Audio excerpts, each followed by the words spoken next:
Yeah, I think so. So in a live game, you saw him play the way he played and still question if he can do the same thing when he has the actual starters at his disposal. We saw it show up.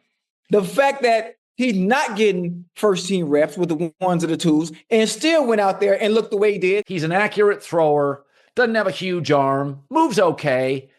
And when he's got to make big throws in the red zone, he's pretty damn good at it.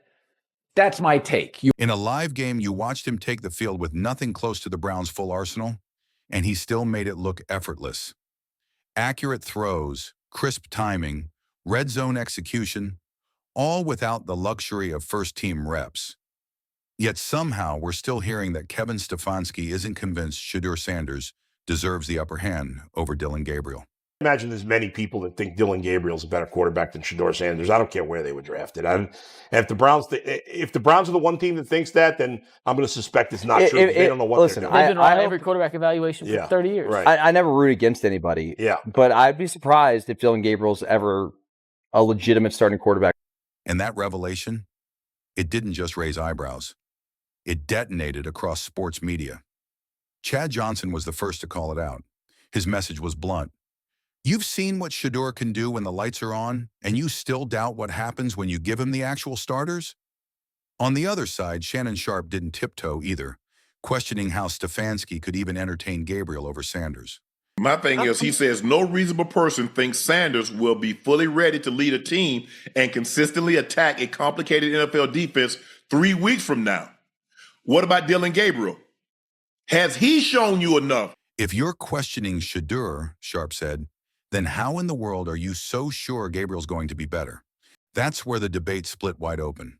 Reports out of Berea claim that no reasonable person should expect Shedeur to be ready to lead a team against a complex NFL defense in 3 weeks. But here's the thing. What about Dylan Gabriel? What has he shown that suddenly makes him the safer bet? This isn't just football politics anymore. The whispers got louder that there's something deeper at play here.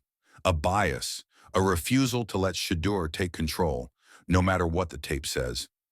Wait a minute, but where's the can't coming from when we just saw him do it? I know it's a small sample size. It's 3/4 of football. But everything you said he can't do, he just did. Matter of fact, he just did what we already saw him do at Jackson State.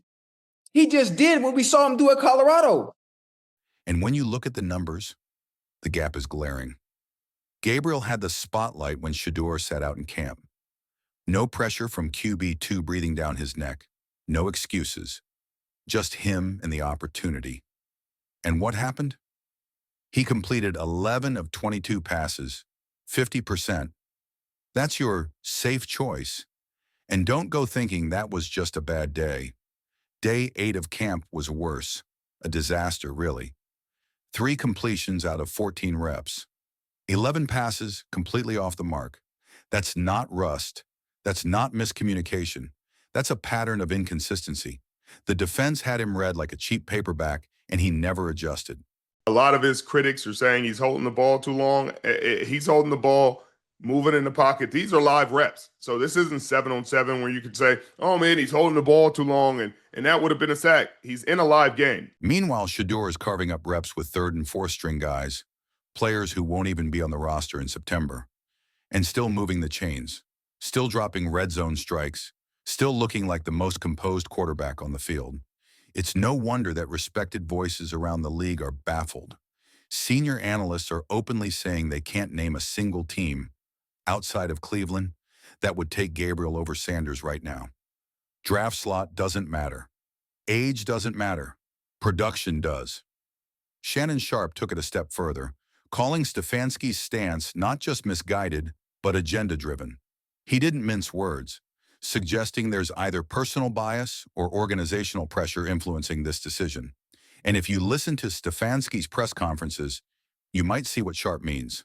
When asked about Shedeur, the coach zeroed in on areas to improve, barely offering any genuine praise. The compliments were generic. The criticism was specific. That's when Ooh jumped back in with his own mic drop moment.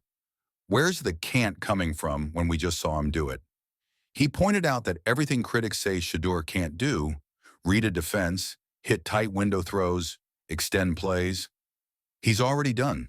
Not just in college at Jackson State in Colorado, but right here in NFL action. And here's the kicker. Shedeur hasn't even had the advantage of first or second team reps. He's doing this with backup receivers and patchwork protection. Imagine, U said, what happens when he finally gets the starters. The longer this plays out, the more obvious the contrast becomes. Gabriel's accuracy issues aren't an anomaly.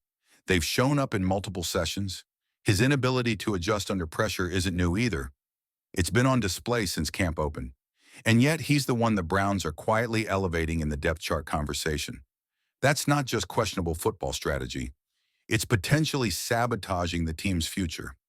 Every snap you take away from Shedeur now is one less chance for him to grow into the role he's already shown he can handle. And let's not pretend this is just about X's and O's.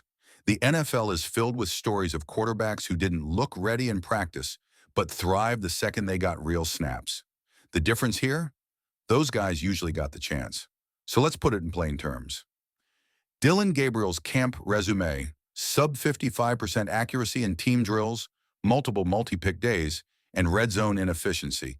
Shedeur Sanders' resume, poised under live game fire, accurate to all levels of the field, and consistently outperforming expectations despite being handicapped with depth chart scraps.